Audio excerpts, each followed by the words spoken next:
Merci bien. Il faut dire que la Chambre de commerce est un acteur majeur qui accompagne Agriboost dans la mise en œuvre de son programme au Burkina Faso. Nous l'assistons notamment dans la mobilisation des acteurs, dans l'identification des acteurs ciblés par ce programme, notamment dans le cadre de la rencontre de ce matin. La Chambre de commerce a œuvré à mobiliser les acteurs, à participer à l'organisation matérielle de la rencontre et surtout aussi à l'accompagnement des acteurs sur le terrain à la mesure du possible selon les orientations du programme. Donc nous pensons que la Chambre de commerce joue parfaitement son rôle dans le cadre de ce programme qui est de contribuer vraiment à la souveraineté alimentaire prônée par les premières autorités du pays. Donc dans ce cadre, nous ne pouvons qu'accueillir à bras ouverts et puis de façon vraiment totalement engagée ce programme au Burkina Faso.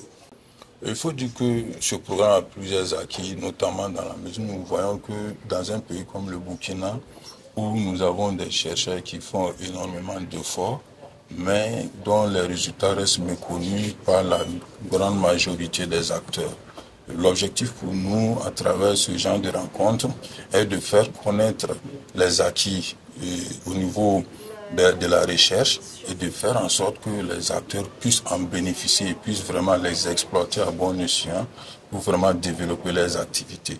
Aujourd'hui, l'agriculture, l'élevage et autres ne peuvent plus rester comme des filières de subsistance. Ce sont des activités économiques qui peuvent nourrir leurs hommes et nous travaillons à cela avec Agriboost de faire en sorte que les acteurs qui se sont donnés à cette tâche-là puissent vraiment bénéficier des fruits de leurs activités. Alors, l'objectif de Agriboost, c'est de renforcer 60 entreprises championnes, c'est-à-dire des entreprises de grande taille, compte tenu de notre réalité, au Mali, Burkina et Niger, dans les filières avicoles et horticoles, dans le but d'inspirer les plus petites entreprises et tirer vers les hauts tout le maillon de la chaîne de valeur horticole et avicole dans le Sahel, pour qu'ensuite elles puissent aussi aller vers le marché des pays côtiers, conquérir davantage de parts de marché dans les pays côtiers. Alors, les réalités, il y a beaucoup de similitudes dans les trois pays, mais on ne peut pas faire tout le temps des généralités. Donc, il y a des difficultés par pays parfois. Mais je pense que dans le secteur de l'horticulture, par exemple, on dépend beaucoup de l'importation de certains types de semences et la disponibilité de l'eau. Et aussi, on peut dire de certains types d'équipements. Quand on tend vers l'innovation, on voit toujours comme si l'innovation coûte cher parce que ça vient toujours de l'étranger. Et il y a aussi le problème de conservation et de transformation, parce que quand on produit beaucoup, il faut transformer. Donc, grosso modo, ces problèmes de semences, de conservation et de transformation est commun aux trois pays.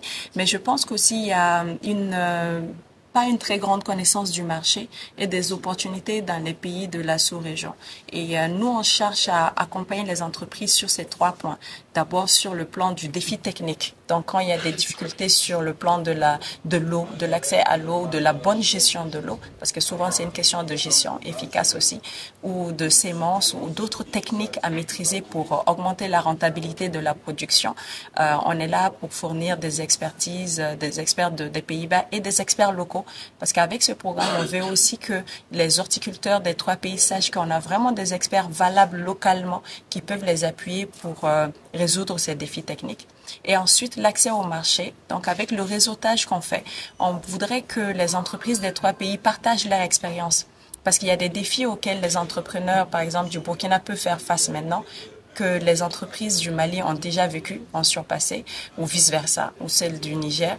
Et on souhaite que les entreprises aient ces plateformes de communication pour partager les bonnes expériences et s'inspirer mutuellement pour résoudre des défis au quotidien.